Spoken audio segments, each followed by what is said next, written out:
After billions of years, a light has been lit, and let us not forget the human face so easily. I noticed something about human nature, that it is simpler than our wants, our desires. It's way more simpler.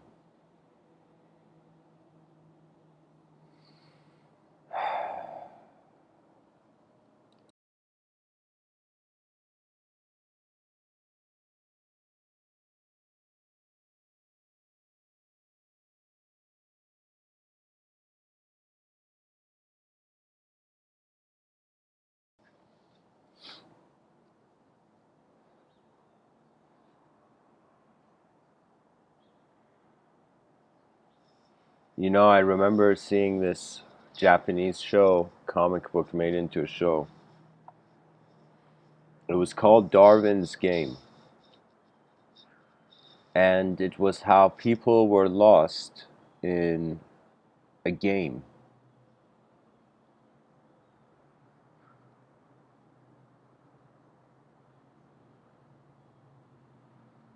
I don't know if it was Darwin's Game or if it was something else. I think it was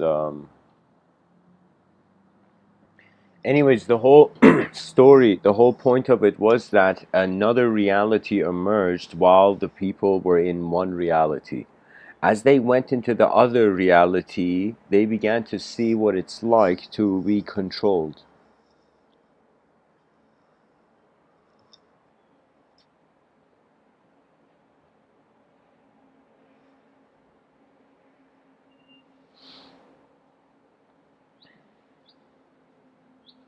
There was another show I'm trying to remember, guys. Sorry, I'm trying to remember.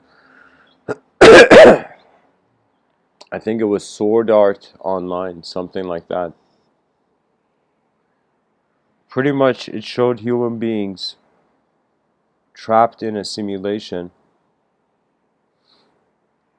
and all they could do was abide by their decency.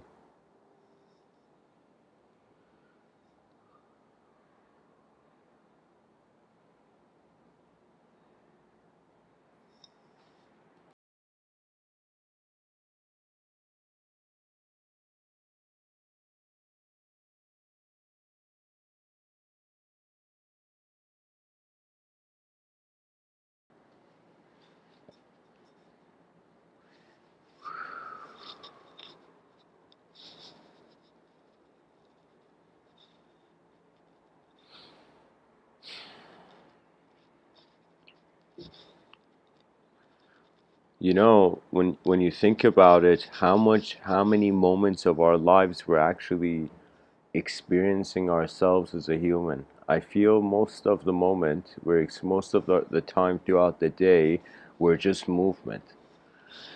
I feel the person's just moving. There isn't even thoughts formed per se.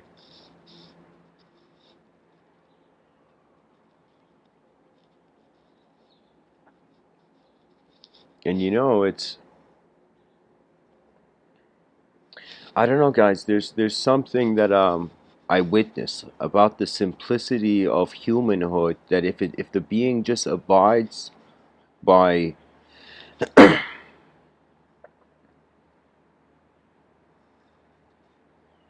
their nature, then it's like everything is set in order. You know, in Darwin's Game, in this Japanese show, and this other one called Sword Art Online, there was something about the characters staying decent in the whole show.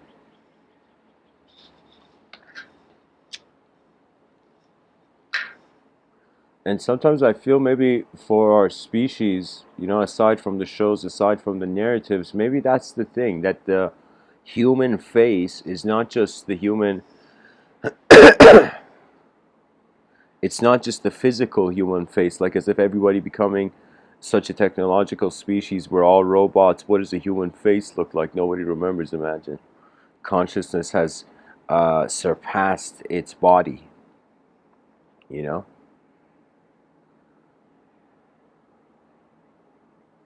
So the human face, we can say it's the human decency, you know? And it's weird. Like there's days I look at the world, like every day everybody looks at the world, but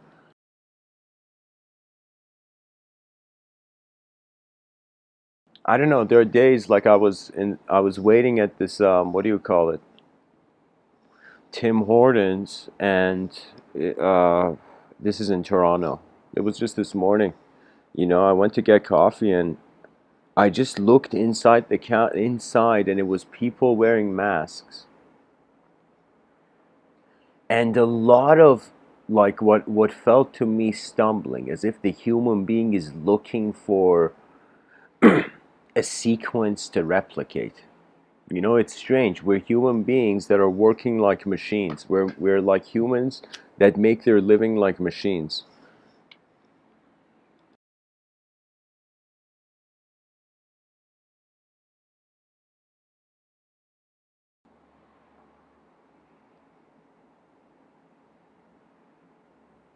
And it's so much of life is like repeat. I mean, just somebody in the chat section said, "Eat, you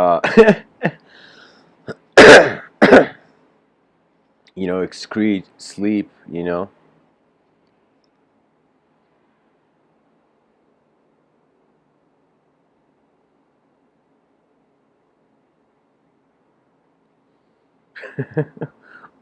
guys. Someone in the chat section, the person's name is odd, but user says there are days you're looking at the world and the world is not looking back at you. Then you look at the coffee. Then you looked at the coffee and you could only see darkness. Hey man, I don't know. I don't drink my coffee that dark. You know, there's something about life that if you didn't see the light in the day, then it doesn't make sense. You end up in darkness anyways.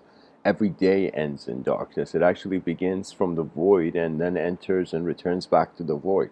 You know, it's like how many days does the human being need of endless repetition, literally like a video game respawning every morning, you know?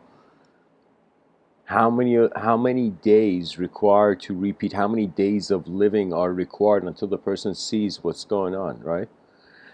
And I don't know, guys, there was just something, I think it was a common theme. You see it in a lot of these anime Japanese shows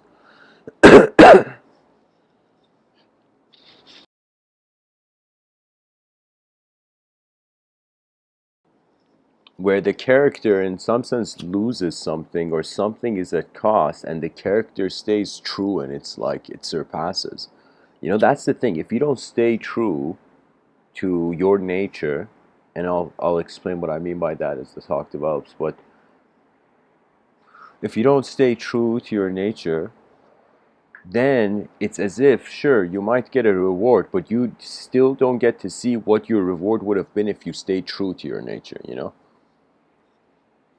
You know, that means imagine you were like the swordsman back in the day and nobody could defeat you. You were like one of the greatest swordsmen of the land or whatever, okay? And your skill surpassed such a level that when people came to fight you, you weren't expecting anymore. You weren't fighting anymore.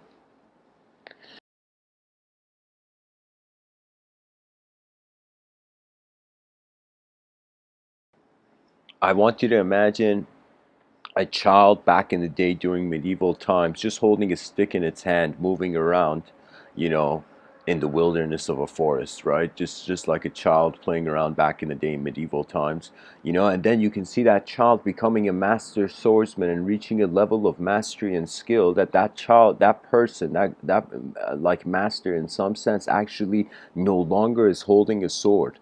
It's like the person is holding the stick from their childhood. I find that's the thing, that after skill becomes second nature, different memories can arise and the person can still apply their skill. Something like maybe like driving, where the person after driving so long, it's like intuitive, you know, and when it's intuitive, you don't think about it, but your instincts are on alert.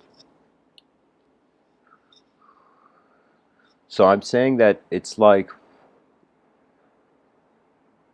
a detachment because you were attached and you reach the end of the attachment. You know, let's say somebody desires a coffee and we see all the, saints of the world, being like, no, don't desire. Are you kidding me? This guy's desiring coffee when we're all trying to detach from the materialistic illusion of the world. You know?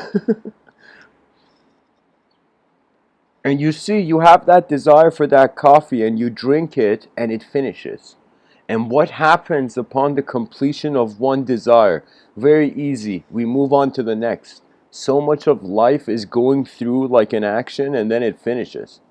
You just do something and it's over and the next thing arises. It's like the same with speaking. You say something and it's literally like a brush stroke on the canvas of silence, and then you you rhythmically you can, of course, the voice is a divine instrument.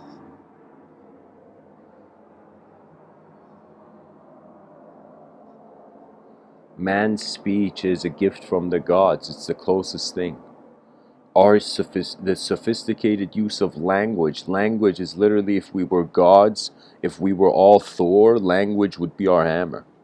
We're judging everything in the world by it. And the cool thing is that the world is neither the hammer or it's neither us using it. The world is bigger than us. That's the glory of it. you know. That means sometimes I've thought, what does it mean for the ultimate? In the subtitle I've written the ultimate awaits. What does it mean? Like, what did it mean back in the day? Some dude was looking for the ultimate. Everybody was looking for food, but someone was looking for the ultimate state of being. Like, why that effort? Why that urge? Why that curiosity to even wonder what an ultimate state is? And I honestly think the reason is because of the repetition. For me, like an excuse to find, like, I mean, of course, not immortality. Immortality is kind of foolish when you're a multidimensional being. Immortality is like the best game a singular dimension, a being in a singular dimension can play. That means we think that we're just alive here. What we don't realize is here is everywhere.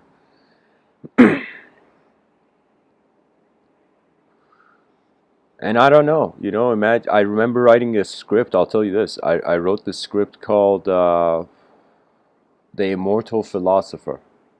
I've shared in other talks.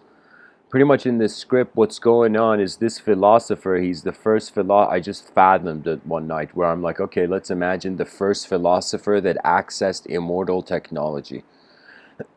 And so the whole film, it's like this short film where this philosopher is talking about being the first immortal philosopher, narrating his whole life story and the consequences of being an immortal philosopher. For example, like one person, a human being does something and then they exit beyond, they exit the system because their human form doesn't maintain.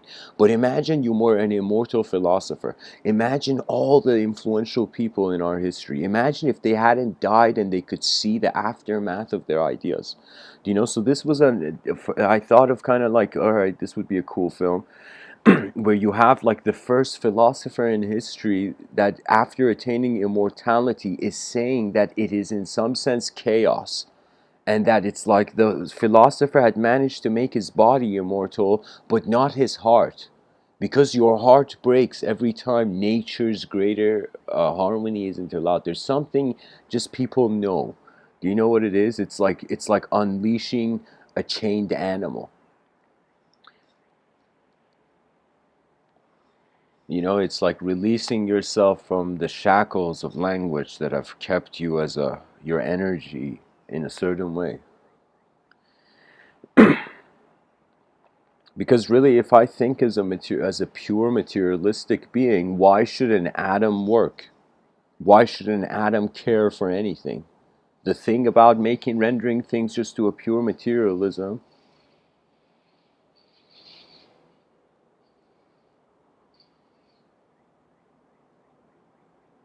is that we ignore everything else that is allowing matter to move. It could totally be the case that nobody knows what's going on and everything fathomed so far is wrong. That could totally be the case. It could totally be that we don't know anything. We're as clueless as Jon Snow from Game of Thrones.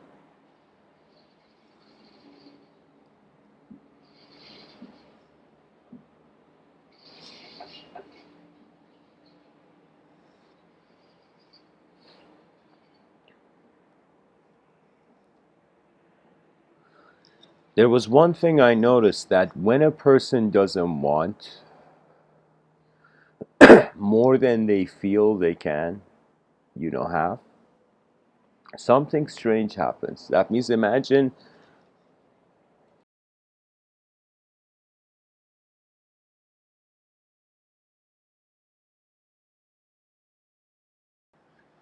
I don't know, let's give an example. Let's give a humble example.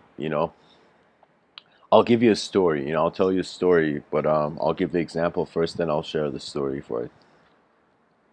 The example is, imagine like your father is a shoemaker. Imagine. Okay, maybe who are listening, your father is actually a shoemaker. I don't know, but maybe. But I'm saying, imagine your father is a shoemaker, and you are sitting there making shoes, and your whole life you have been a shoemaker's son. You know, that means in social circles, due to the status, you have been, let's say, quiet, and because you have been quiet, there's been this aroma, not aroma, this aura of humility, and so usually the people who are actually denied freedom, the world strangely is kind of like waiting to give it to them. Do you know what it is? Like, here's the thing. If you go through suffering, let's say right now on this planet, 8 billion people, if we were to do a quick scan, we would see like, I don't know, let's say 70% have ordered mindsets, like it's above 50% order, and 30% is below, let's say, order.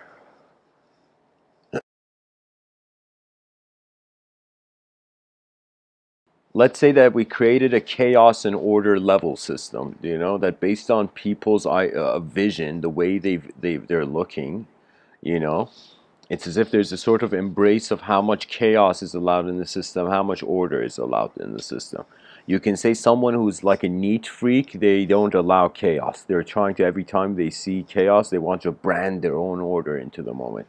You know, I personally had an aunt who literally, it's like everything in her house had to be in a specific way.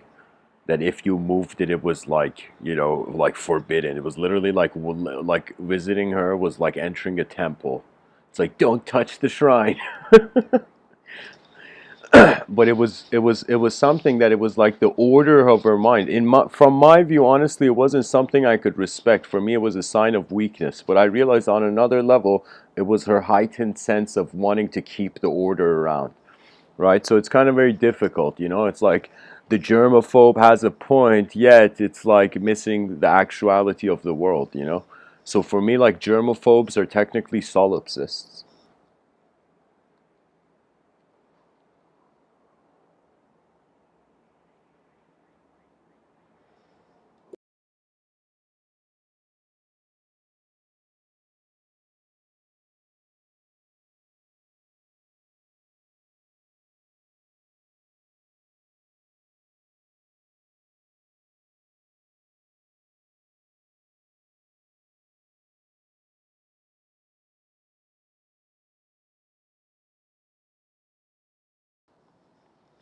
So we can say the humility of that shoemaker's son, right? That shoemaker's son is like, all right, shit, in society, I'm a shoemaker, all right. This is like the Texas Hold'em hands I've been dealt. Imagine the shoemaker's son is thinking. Now imagine the shoemaker's son honorably, honestly, just does his work, doesn't care. You know,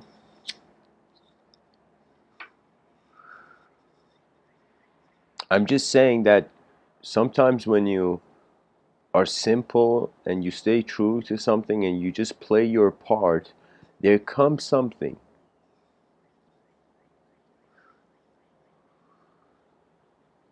That means I've seen this too many times, that those who are simple, who are a bit minimalistic, surprises find them often.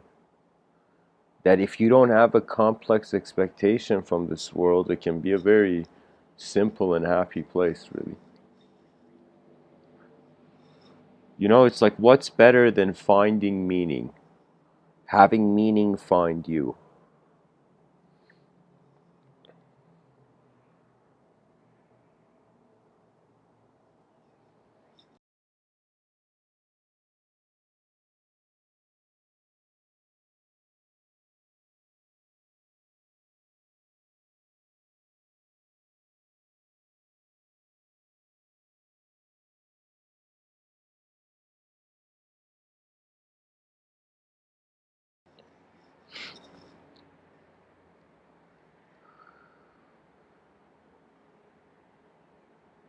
Maybe humility is the best karmic bunker, really. That knowledge may make us feel complex, but maybe our position here is to be simple. You know, maybe we should be as playful as the birds, you know, as the animals. The animals are not thinking about like a complex future with various layers of responsibility, you know. The animals are just playing around. So if we could somehow play around and also complete all those complex levels of global responsibility, that would be something phenomenal. Where we actually playfully built an advanced civilization, not seriously.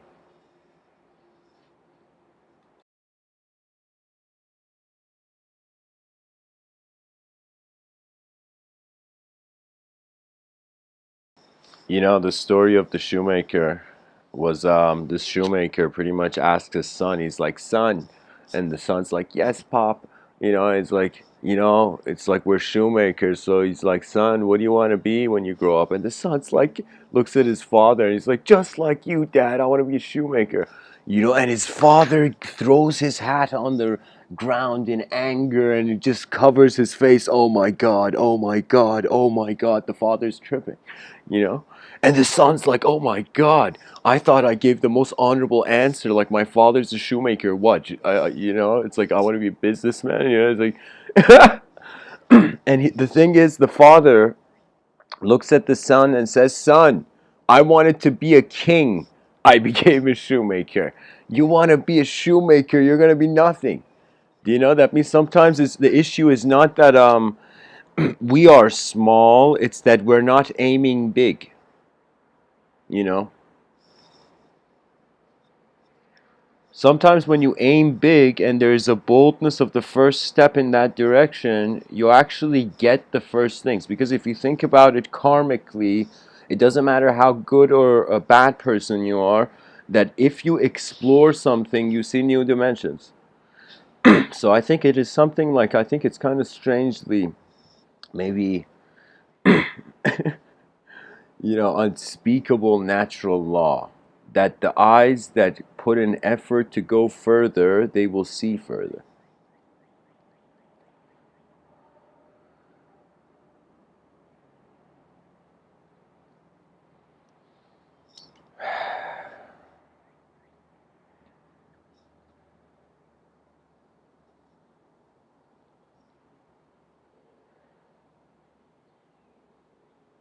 And really, what is life? I mean, honestly, it's there's no instruction. I don't know how people are seeking for some sort of instruction for this. It's like it's not designed to have instructions, really. It's just designed to happen.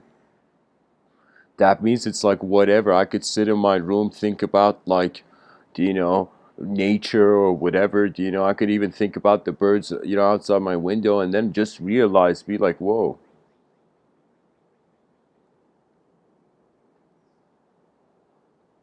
the birds have no opinion.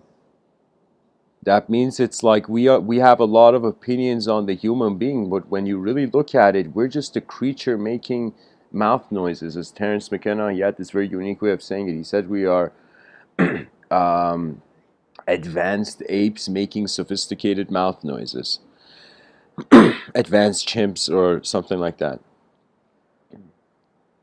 I think he said apes, Terrence McKenna, but we actually, the descendant line is from chimps. But language is, of course, flexible. Really, language is, I don't know, language is honestly the breaker of worlds and it's the builder of worlds. I can't tell you that a lot of like the most significant, beautiful moments I've had in this life, it has been through communication, you know? And then there's also been very tragic moments, you know?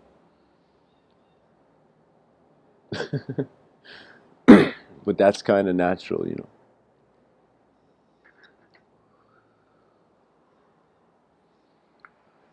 I was thinking that in both those Japanese shows I brought, and it's not just that, even the film Matrix, just man has had a fascination with the machine and a fascination of getting lost in the machine.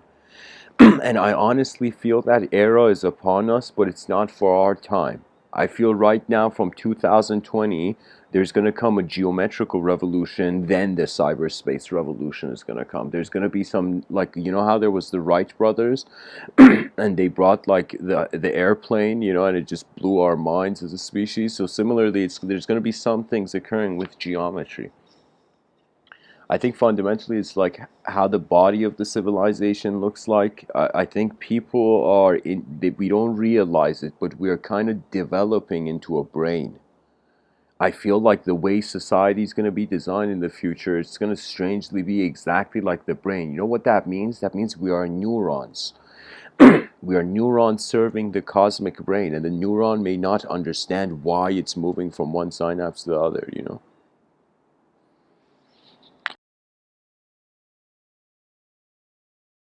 Or whatever it's called, you know? So that's the thing. We are in a world that we don't know, and while we're in a world that's unknown, we're creating another world where we might not know.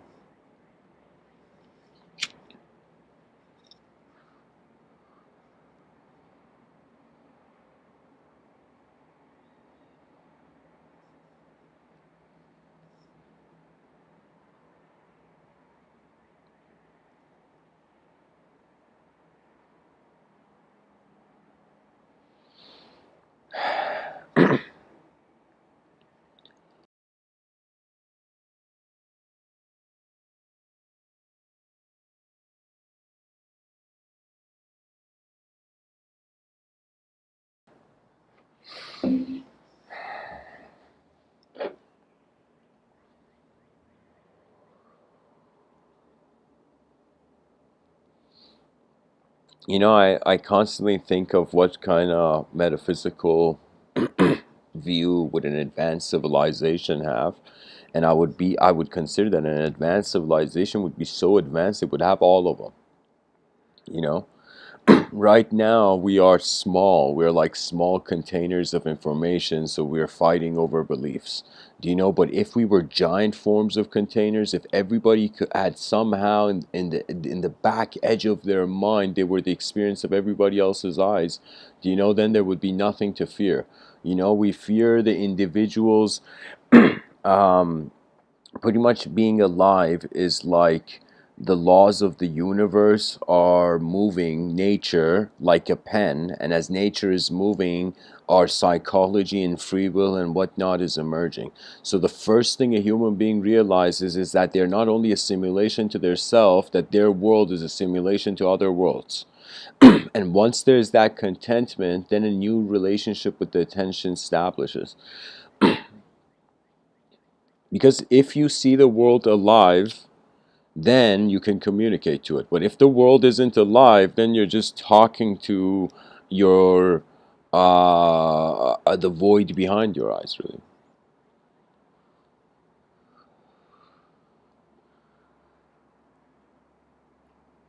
If we just treat the idea of cyberspace being a reality,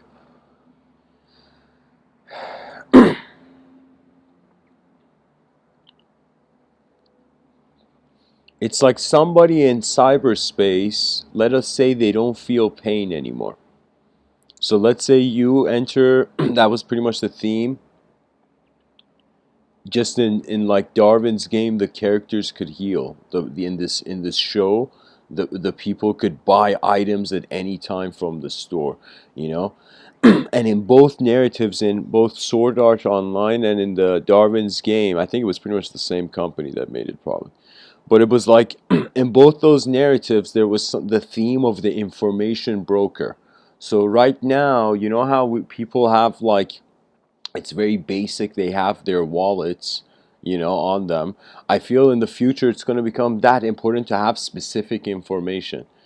So information becomes a resource. But here's the thing, if life becomes like a video game, then it becomes an equal outcome for all.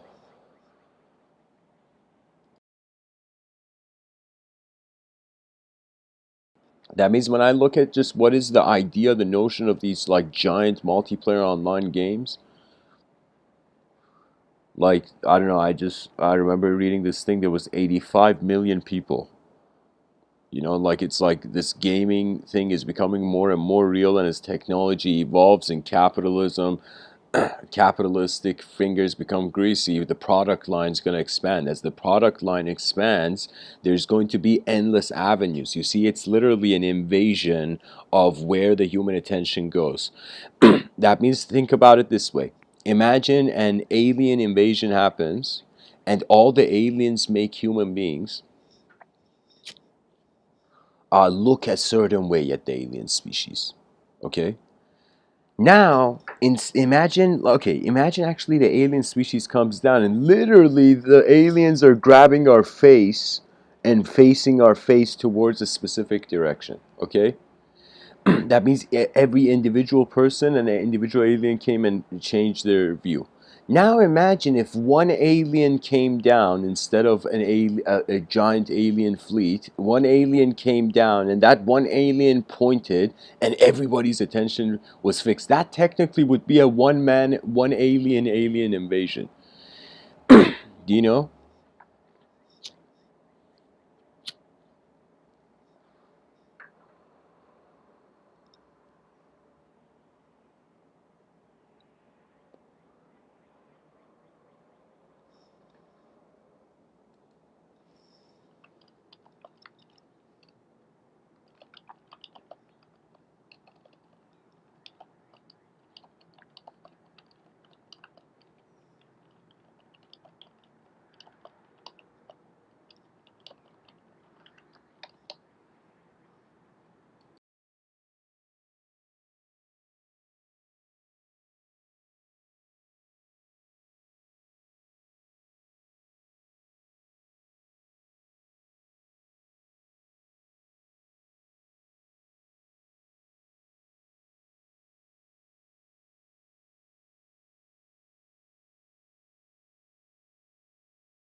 Literally, we can say if a person's attention, literally, let's say a person sees a squirrel and they start chasing that squirrel, we can say that squirrel has possessed that person.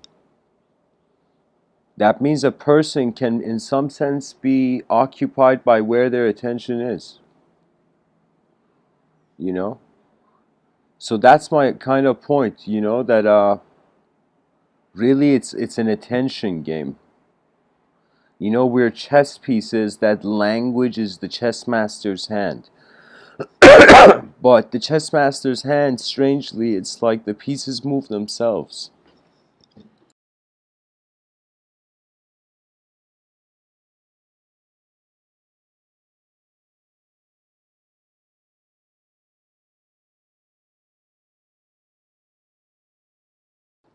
You know what it is? It's like our physical body, because of the laws of nature, so being so beyond us that we're being defined by them. The laws of nature are like the chess master actually moving the physical body with its hand. But when it comes to the pawn is its own chess master.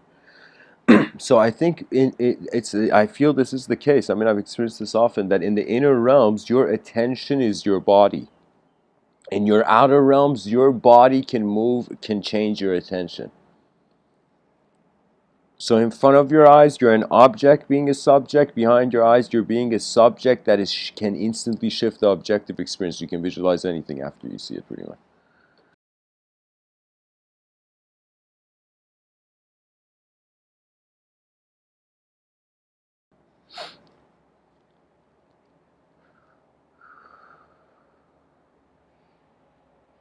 I feel there's a level to the moment where it's just activity. There's no concept, there's no analysis. It's just physically what's happening in the moment. What's moving, what are the known visible objective variables of the moment, you know and the level of physical activity actually doesn't have to do much with the inner realms. The inner realms can change just the person's decision. So the outer realm, it's like the outer realm was made for minds. It's like, why should a tree give fruit?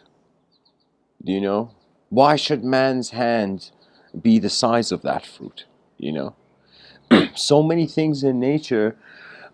It's as if, like, it's strange. It's as if on one level I feel like the world was built for the self, then on another level the self is built for the world.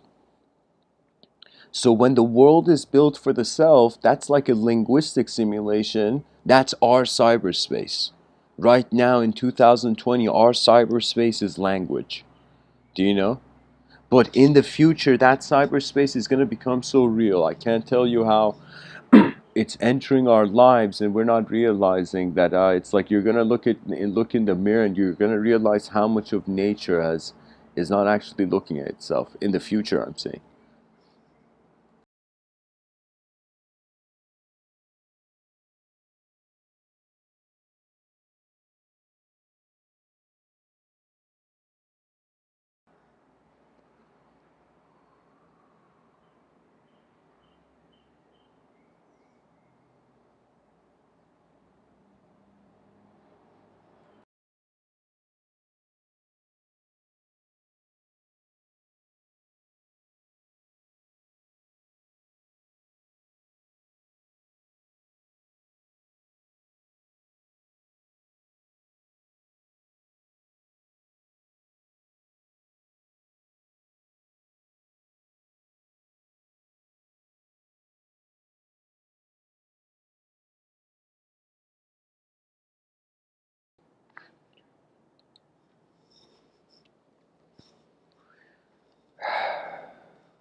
It's really a face-off in this life, and it is also an ideological face-off.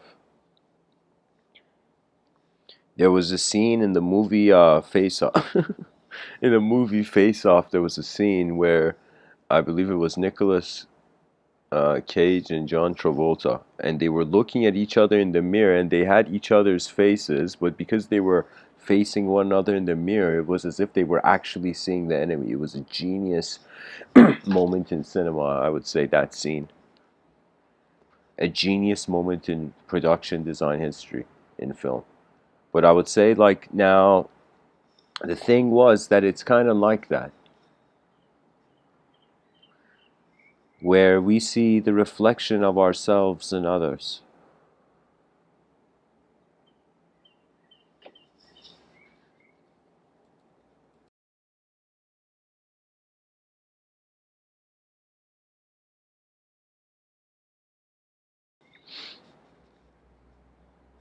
I feel we can kind of declare as a species, why not? Let's try this out. We declare that, all right, the species doesn't know actually what the true reality is. We just kind of, this isn't a word, but humbleize, you know?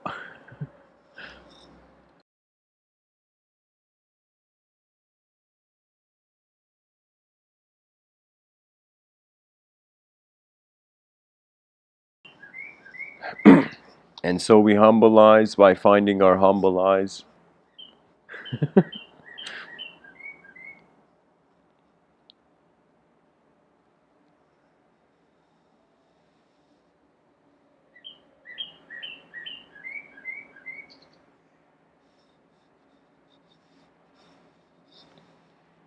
You know, I think any person that is living artificially, after some point, they're going to be like, what's happening here? And they're going to come back to their senses. Life, if you can handle it in a simple way, then you can take care of it in a complex way. It's always like that. There's no such thing as complexity, really. Any complex thing, you zoom in, you see it, it's simpler processes, you know. So simplicity and complexity is just an attitude. Right now, psychology hasn't even reached a point like the language threshold. That's a term I designed where we're gonna move beyond language. Experience moves beyond language. But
you know, I think it's becoming something where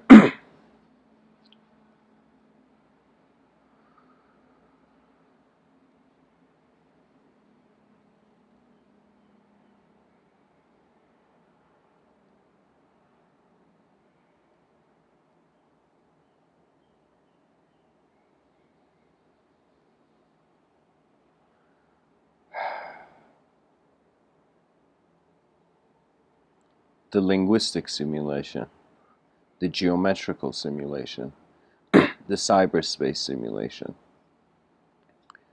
the void. These are, I feel, these will be the levels. So what does that mean? That means right now we're an object. We have objective mastery. That means we can be mobile as a human being. Human beings are breakdancing, doing parkour, all kinds of next level stuff, you know, physically. So we have a good access as a species to physical mobility. Now through dialogue and discourse, and as we advance communication, we're going to have a good mastery over subjective mobility. Literally, it doesn't matter if we physically move or not. In our inner realms, we can move, and thinking doesn't become per se thinking, but becomes flying over inner realm landscapes, you know.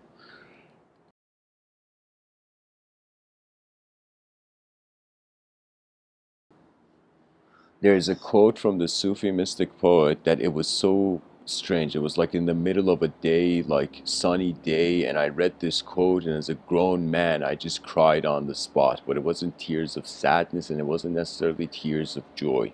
It was just like some sort of strange confirmation. And it was this quote from Hafez, this Sufi mystic poet from 700 years ago or so. He says, "Bring your neck out of that dark nest in which you hide. I shall pour effulgence into your mind." As if the human being steps forth out of whatever simulation you're in, whatever realm, whatever dimension, whatever setting, whatever narrative, if you just take an effort, a step, if you take your neck out of that dark nest in which you hide, this dude from 700 years ago will pour effulgence into your mind.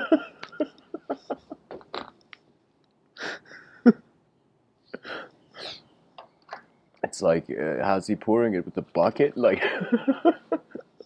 but no, guys, the whole thing is about you trust life. As you trust life, you live with it. As you live with it, you have healthy karma. As you have healthy karma, you start a relationship with the world. You know, in the in the chat section, user says, "I can imagine you love yourself." Yeah, man, there was a time I hated myself, then there was a time I loved myself, then I hated myself, then loved myself. Then I realized, what is this? It's changing all the time. You know? It's like it's like, yeah, love yourself for how long, you know? It's like, then what? You know, it's like the person's mind is so active. We're so designed which for faster speeds that we don't realize it.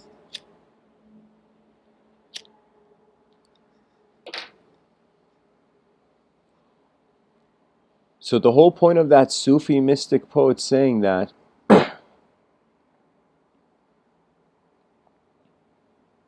was that it's actually really maybe not a conceptual thing, you know? I mean, like the intellect has its pleasure, has its joy. Like it's nice to kind of like, you know, uh straighten your papers on the table, you know?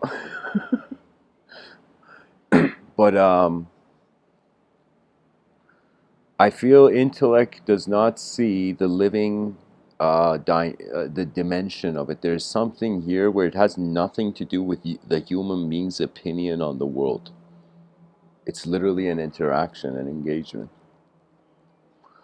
This Sufi mystic poet, Hafez, he also says the words you speak become the house you live in. So it's as if the language is sculpting the potential of the action before the action is done. This is why people don't realize it. You know, the person may think that they are saying something. Let's say you get angry at someone and you say something like you curse at them or whatever. The person doesn't realize their mind is the most immediate generator of that archetype. So when somebody gets angry, and the mind that perceives wrath is already being punished. Do you know?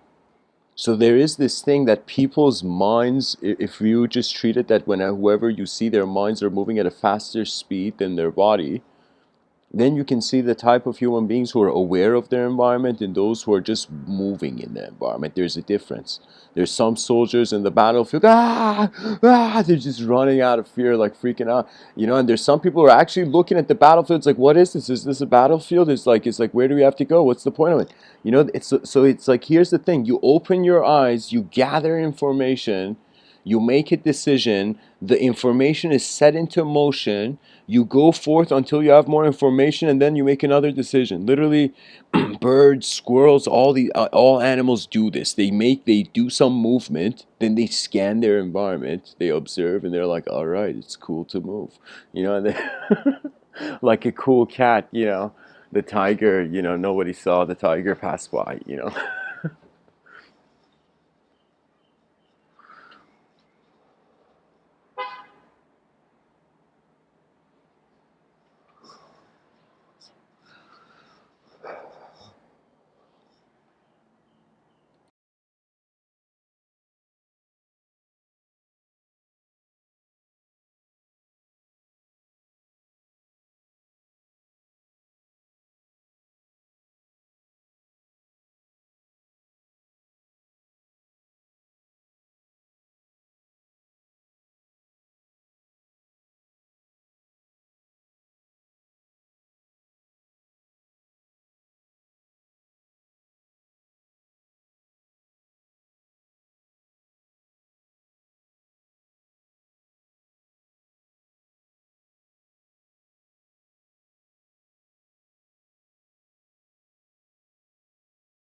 The human face.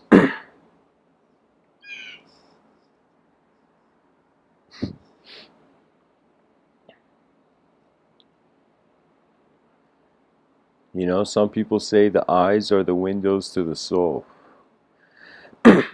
I'm like, I don't know if the eyes are windows to the soul, but they're definitely a window to what's going to happen next. You look at a person's eyes, you just know where their attention is.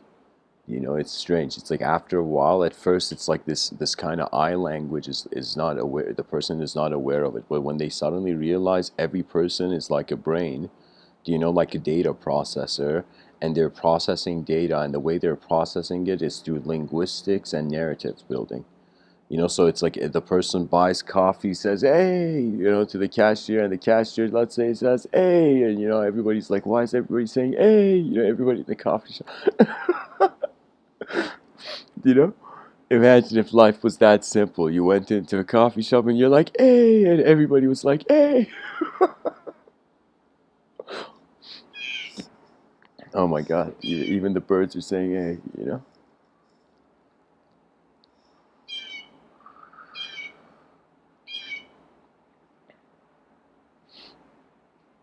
Sound, we generate sound. We're pretty much engines for generating sound in unique ways, pretty much. Like,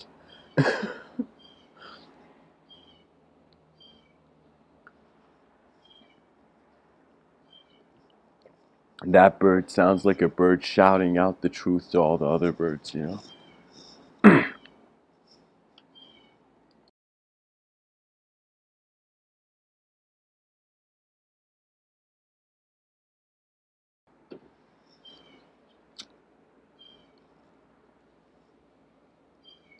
Imagine we had a social system that had levels, and it started from simple levels to complex levels. And after the person had completed the simple levels, they could access the complex levels, you know? Rather than just it being like, it's like there could be this possibility. I mean, everybody's starting from an equal playing ground. A lot of people there, they have this socialist mentality where everything equal, some sort of, as if like somebody on a blackboard wrote for them, anarchy equal sign freedom, and everybody's like, yeah, chaos. So it's like, I don't know, it's like sometimes when you see, like, if the species makes too much mistakes, if literally there's, let's say, war, if World War III happens, that will be the biggest downer. That would honestly be the biggest downer. that would be a moment where I would feel probably that the civilization doesn't deserve an advanced civilization, and it will be probably the like I will stop talking about all this stuff. Because you see, it's just like a student. Do you know, think of yourself as being a student of this life, not just a classroom, but every moment of your life, your eyes are engaging with the system.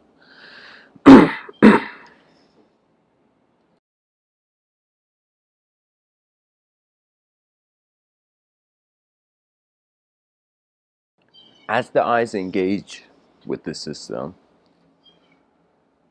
what happens is, in think of yourself as having multiple levels to yourself, like an onion. Maybe not like an onion, but that's like a simple way to visualize it. I mean, the concentric sphere metaphor is very crucial. The Russian doll metaphor is super important. But there is something that,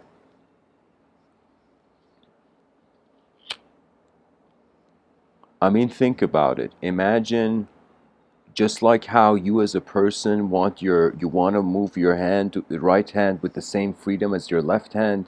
Do you know what I mean? You want to have the same freedom of movement in your body.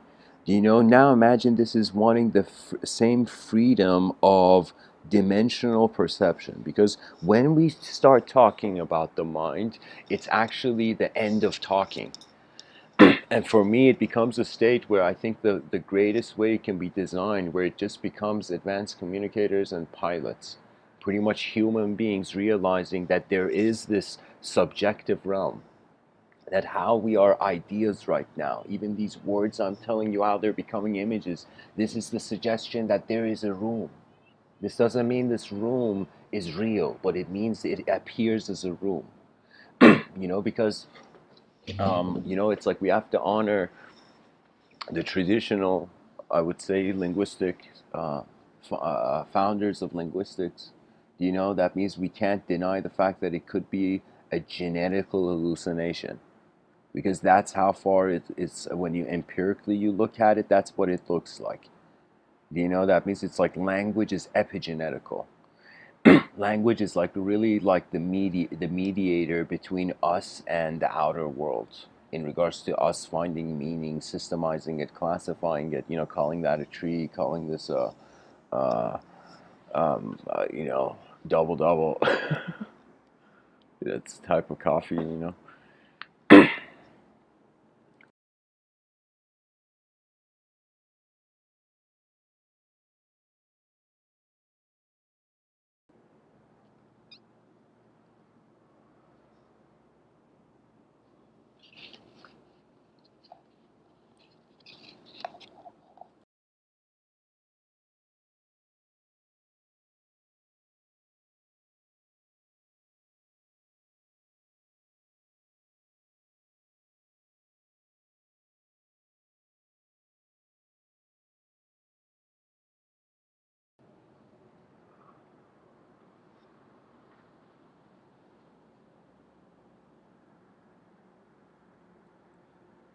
I mean, it's honestly something each person has to wonder for itself, for themselves. Why?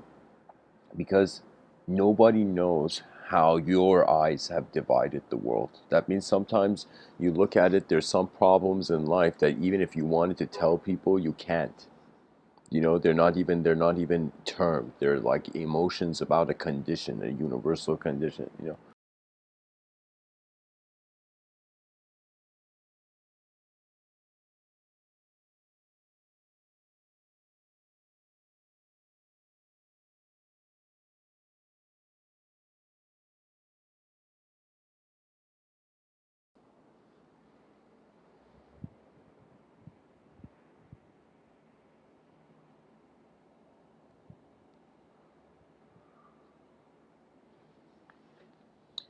Guys, I'm gonna go into a Hafez quote tunnel or poem tunnel.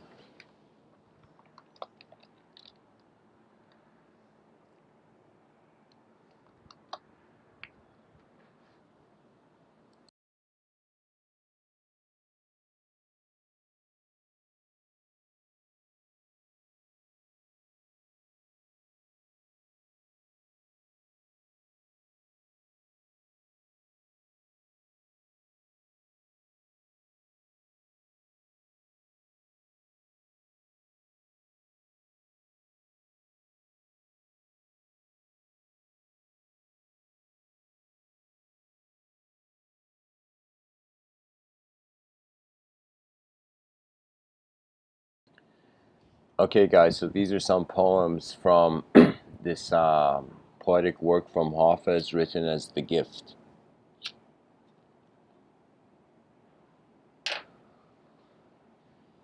Hafez says, so the poem's called A Great Need. So the poem begins, out of a great need, we are holding hands and climbing.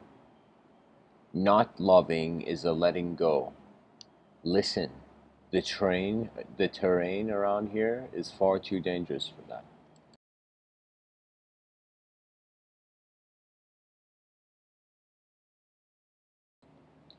This next poem is called Keeping Watch by Hafez. He says, in the morning when I began to wake, it happened again, that feeling, that you, beloved, had stood over me all night keeping watch. That feeling that as soon as I began to stir, you put your lips on my forehead and lit a holy lamp inside my heart.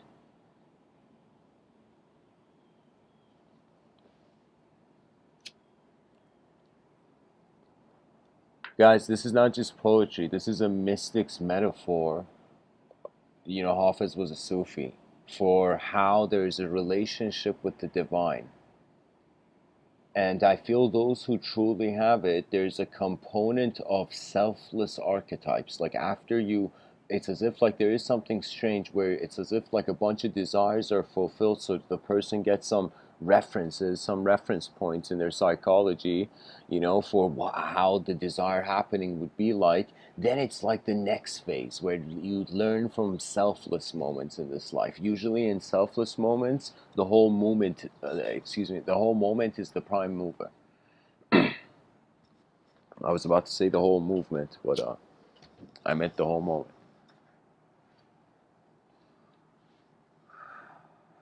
Hafez says, one regret. This is a poem called One Regret. He says, one regret, dear world, that I am determined not to have when I am lying on my deathbed is that I did not kiss you enough. Again, you can say this in a more universal context, that it's like as if he just didn't exist, he lived. He got to see not just the dimensions of the object, the dimensions of the subject, but actually a dimension of the living experience. It's like the next phase is like horse riding. There's no explanation. It's just your experiential familiarity with the moment, with a living moment.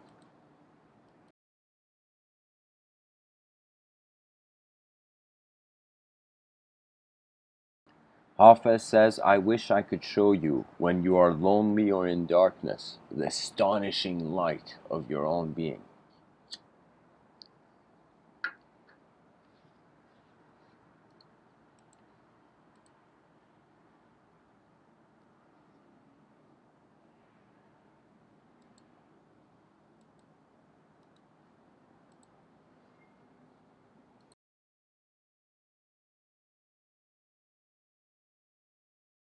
So guys, Hafez has done something epic. This is a poem from a book called The Gift he wrote, but the poem inside the book, one of the poems is called The Gift, right?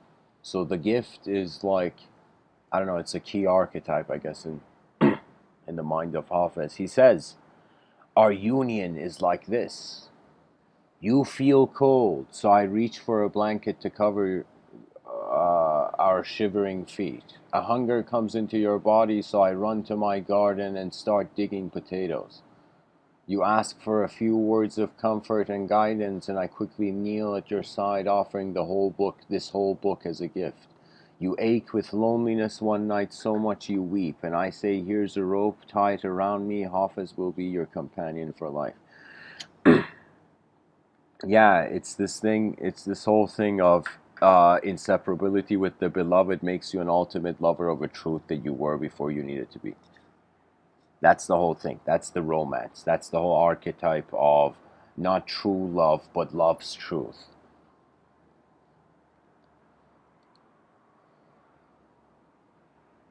Hafez says, even after all this time, the sun never says to the earth, you owe me. Look what happens with a love like that. It lights the whole sky. So we're not actually designed, like here's the thing, if we could create a system where nobody ever owed anything, Like it was illegal to owe things. If we created some kind of system like that, I'm wondering how would it be? Because nobody could get into, the chaos.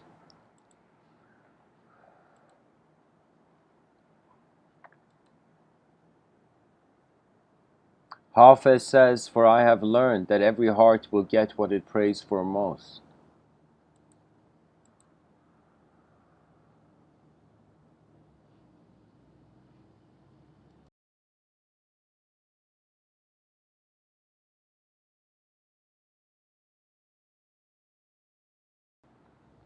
Hafez says, "Your love should never be offered to the mouth of a stranger, only to someone who has the valor and daring to cut pieces of their soul off with a knife, then weave them into a blanket to protect you." Okay, so Hafez is going a bit too extreme there, but I think I know what he means,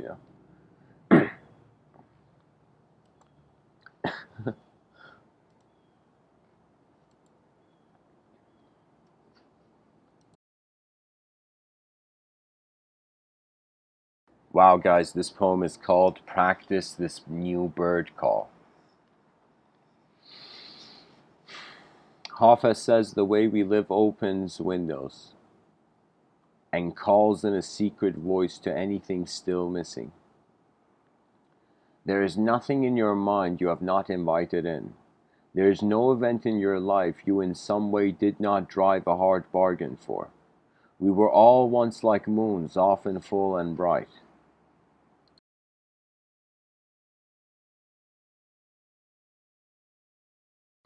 The heart in its wisdom ceaselessly shops for him. The wise in any foreign country seek a true guide. The guide says, "Just practice this new bird call. It will attract to you something even greater than love."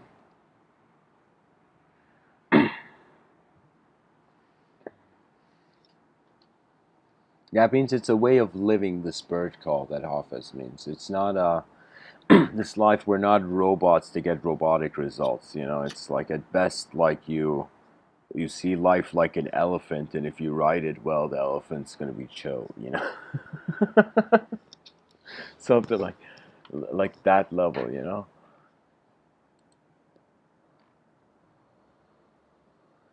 Hafez says, "Oh no no, oh my God, this is the full quote of something I read from him earlier." He says, "One day the sun admitted," the poem's called "My Brilliant Image."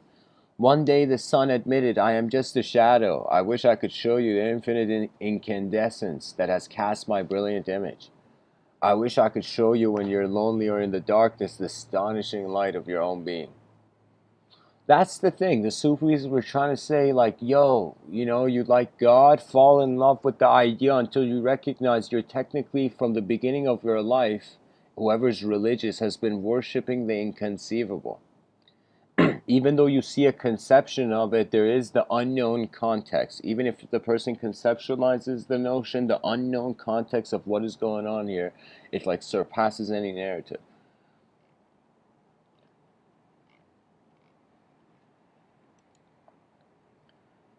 This poem seems to be called "The Morning Light." He says, "You are dawn, I am a candle, glowing in solitude to you. Smile and lo, my vital spirit's yours. Such is the pain from love's wound. O taming locks of beauty, that about my tomb a bed of violets will grow. Waiting upon the threshold of your desire, I open my eyes that you might show me favor, but instead you retire.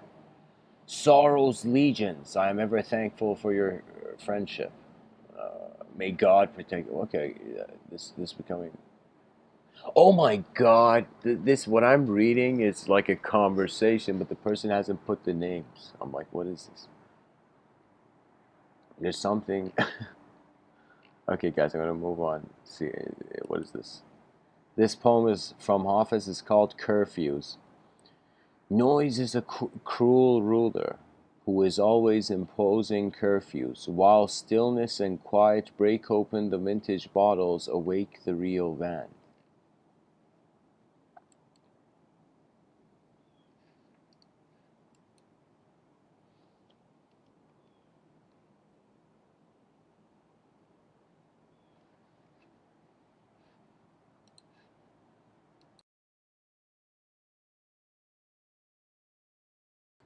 Hafez says, a truce to your volumes, your studies give o'er, for books cannot teach you love's marvelous, lore.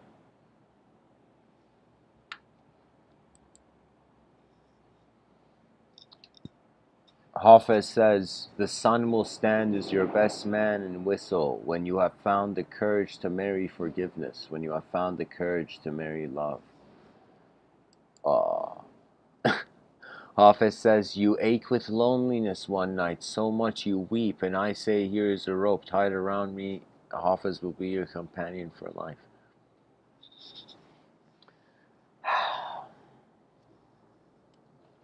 You know, that's the thing. When I think about, like, honestly, loneliness,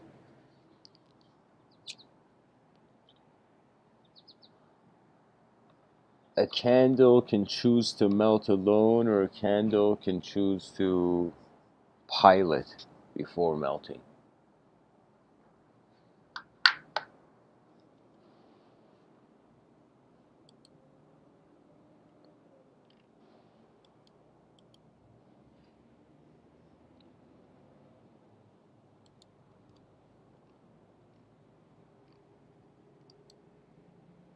This poem by Hafez is called Absolutely Clear. He says, don't surrender your loneliness so quickly. Let it cut more deep.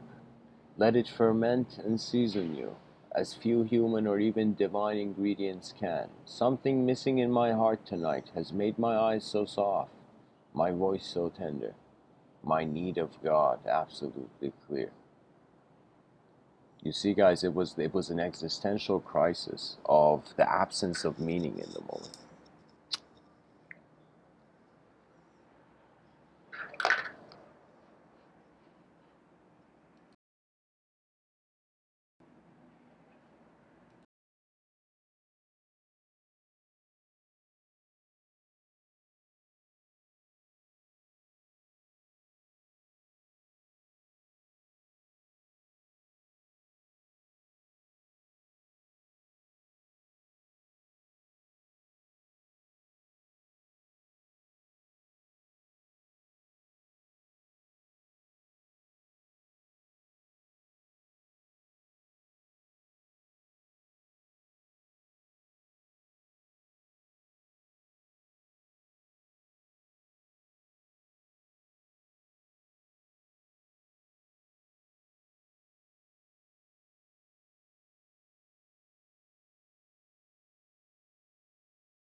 Hafez says in this poem, it felt love.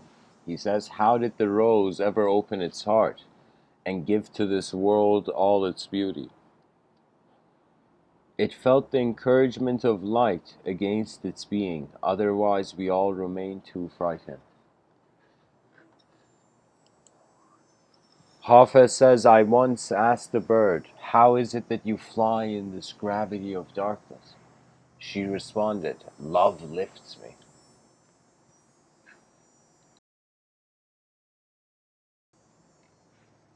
Guys, I mean, honestly, he has some chaotic poems that that he hasn't, like, I haven't read for you, but he has this one poem where he says the divine dragged him by his hair around the room, revealing to him kind of like the divine will. What he meant, he was giving a metaphor, but what he meant was like,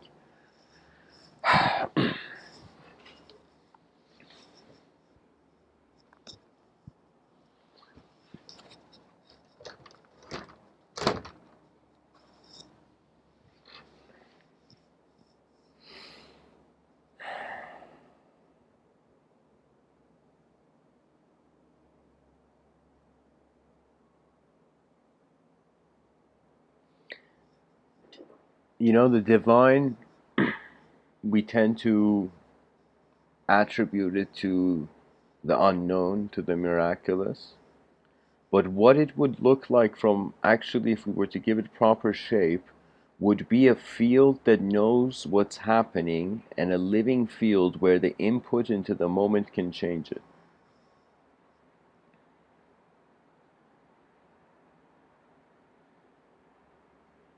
And that's the cool thing about life. Every movement the person does, it's like they're inputting something into their whole consciousness that's reformatting the whole thing.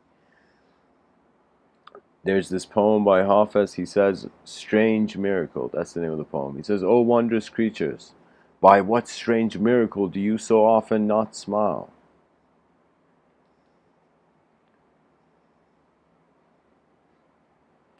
Hafez says, "The green fields of the sky I saw, mowed with the sickle of the new moon.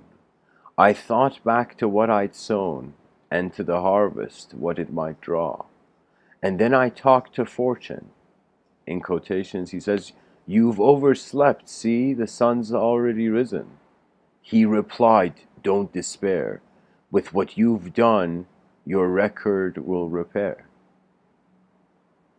So literally, Hafez is talking to Fortune, the archetype of Fortune, and he tells Fortune, "You've overslept. See, the sun's already risen." And Fortune says, "Don't despair. What you've done, your record will repair." And then so I'm going to read the rest of the poem. He says, "If you go as Christ to the sky, clothed in simple purity, then your light shall rise and become as 100 rays connect to the sun.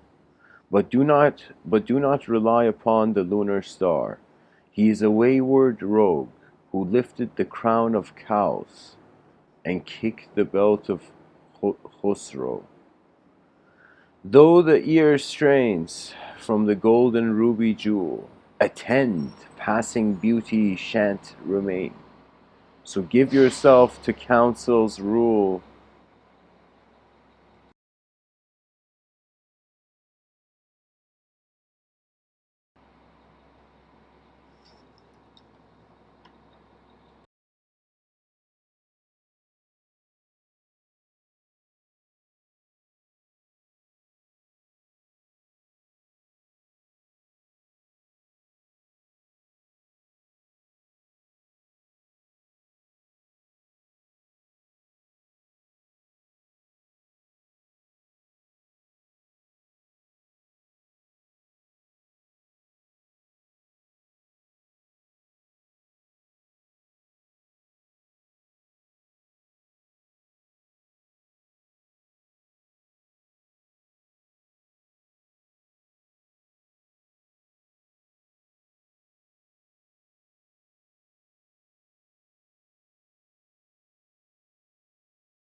Okay, guys, there was a truck, I let it pass. Meanwhile, I read the rest of the poem and I couldn't figure out like what the poem means, but I'm going to still read it. Um, so Hafez says, "Though the ear strains from the gold and ruby jewel attend, passing beauty shan't remain, so give yourself to counsel's rule. God protect your mark of beauty from the evil eye's effect. By that beauty the moon and sun are held in check. Tell the sky not to vaunt its beauty, for in love the moon's harvest goes for but a grain of barley, and the Pleiades for two. The fire of the hypocrite's sham," I think he means like the simulation of the realm, material realm. It says, "The fire of the hypocrite's sham show shall consume faith's harvest. Hafiz, doff your woolen cloak and go." Do you know what it is? It's as if, like in this poem, he's being revealed something, the poet, and then at the end of it, it's something he's being revealed that his mind is literally the inner oracle. If Socrates was here, he would say, like, as if Hafiz's inner oracle is telling him to move on.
Alright, guys, I'm going to move on. Hafez says, the gentle breeze will blow new vitality to the barren earth. The old will become young.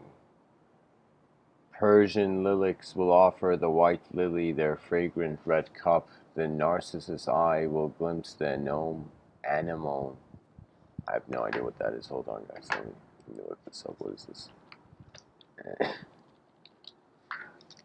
Oh, a plant of the buttercup family. Okay, so the narcissus eye will glimpse the anemone. Because of the tyranny of separation endured, the nightingale shall speed into the rose garden bursting with song.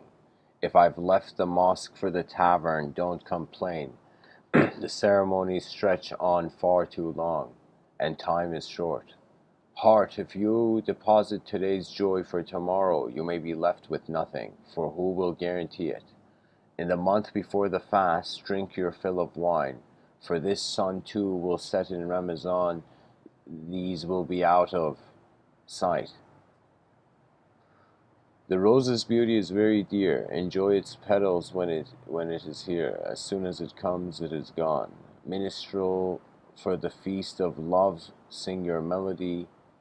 No more chatter of the past nor of the future now. Hafez has made the journey to life for you. Bid him fond adieu, for soon in death his passing he shall be. Guys, I'm reading stuff like this dude wrote 700 years ago. Keep that in mind, whoever's listening. Hafez has this other poem, and I'm gonna, oh sorry, this isn't by Hafez. Okay. So this poem by Hafez, he says, tripping over joy. He says, what is the difference between your experience of existence and that of a saint? The saint knows that the spiritual path is a sublime chess game with God, and that the beloved has just made such a fantastic move that the saint is now continually tripping over joy and bursting out in laughter and saying, I surrender. Whereas, my dear, I'm afraid you still think you have 1,000 serious moves. That means that's the thing. That's the transition from the intellect and the trust of the realm that it could occur as a collective event. That means we are now attributing our intelligence to our bodies, but we don't realize the way the mind is receiving the body, it's not receiving the body. It is like an endless sphere receiving the whole moment of your awareness, right? So that kind of means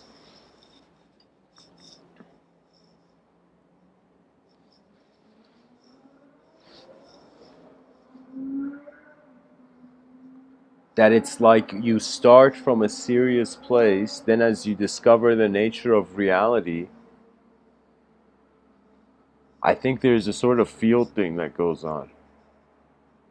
That means it's like human beings learning to treat their intelligence not as something that they own, not that something that is just local, it's something just, it is a quality of how the moment is.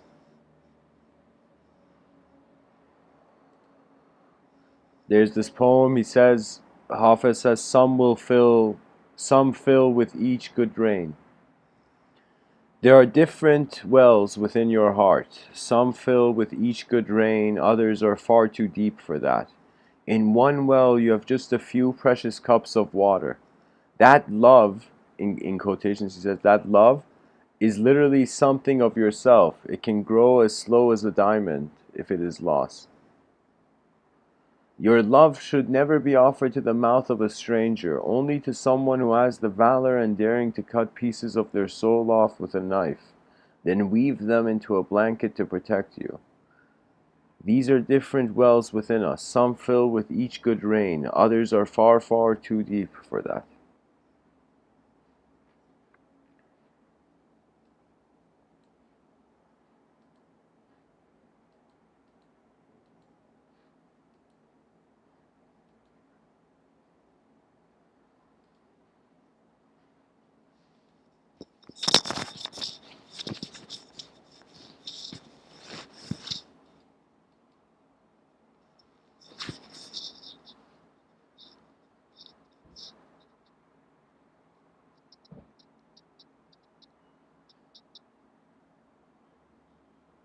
Hafez says this is the kind of friend you are. Without making me realize my soul's anguished history, you slip into my house at night, and while I am sleeping, you silently carry off all my suffering and sordid past in your beautiful hands. That's the power of your presence before your personality. Just realizing that your presence of attention is what is giving life to everything.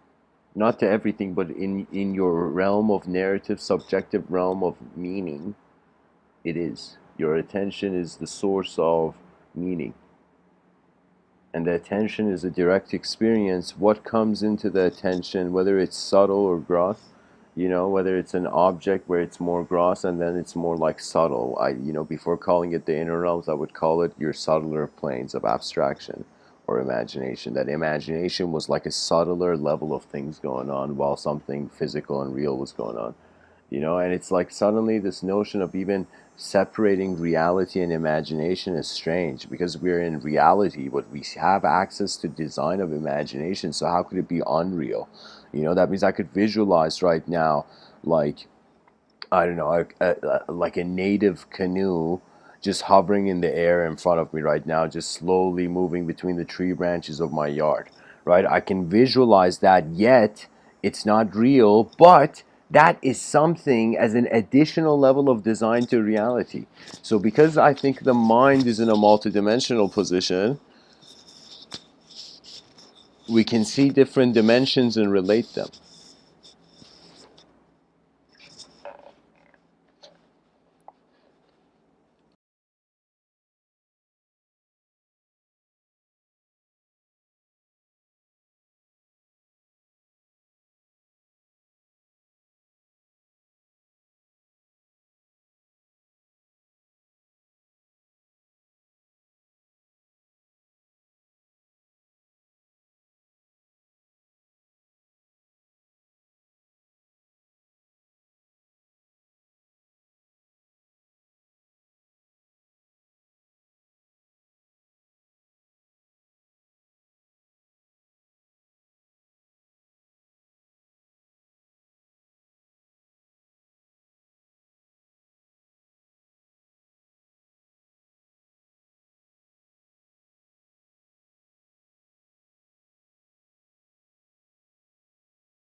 Guys, this quote isn't from Hafez, it's from Rumi, but it's worth reading. He says, people want you to be happy. Don't keep serving them your pain. If you could untie your wings and free your soul of jealousy, you and everyone around you would fly up like doves. Uh, I googled Hafez quotes and like Rumi popped out. Okay, here now. This is last thing to read from Hafez. Wait, should this be the last thing? Hold on. Yeah, he said. Hafez says, "Now is the time to know that all you do is sacred." Oh my God, no, this is in the bad translation. Hold on.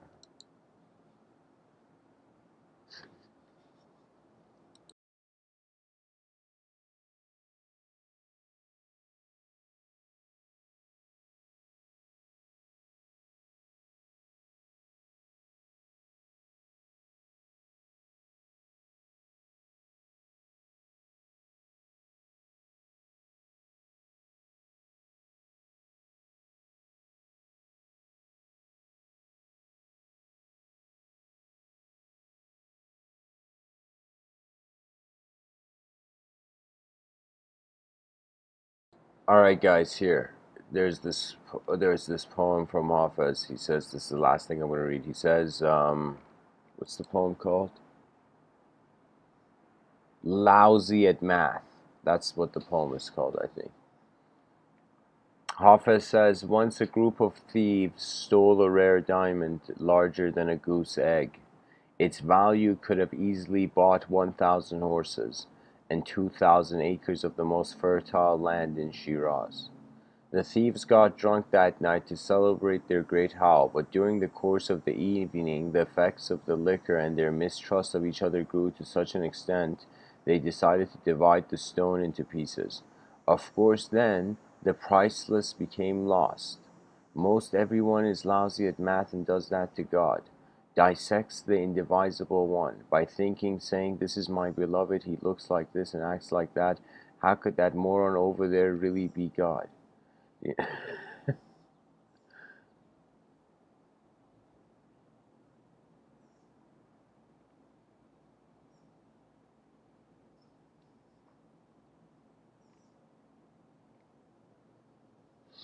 Wow.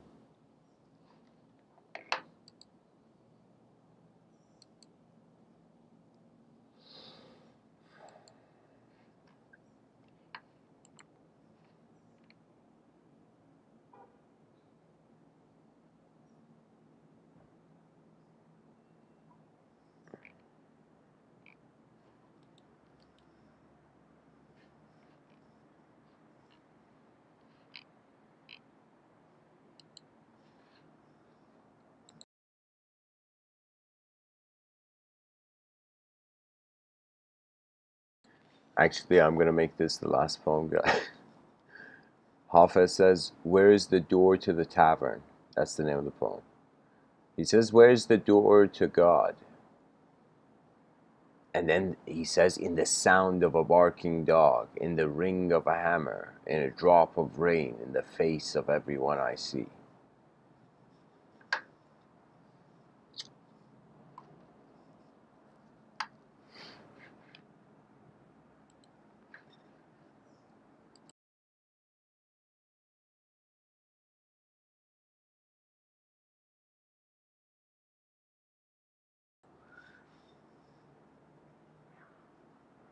You know, it's like, if we don't forget the human face, we don't forget nature. If we forget our human face, whether it's through escapism, through ideology that relates from outside of the human framework, it's like we have to go with the pace of our species.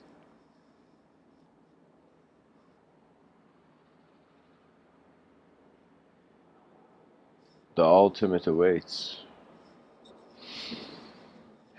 Thanks for listening, everyone. Much blessings and awesome.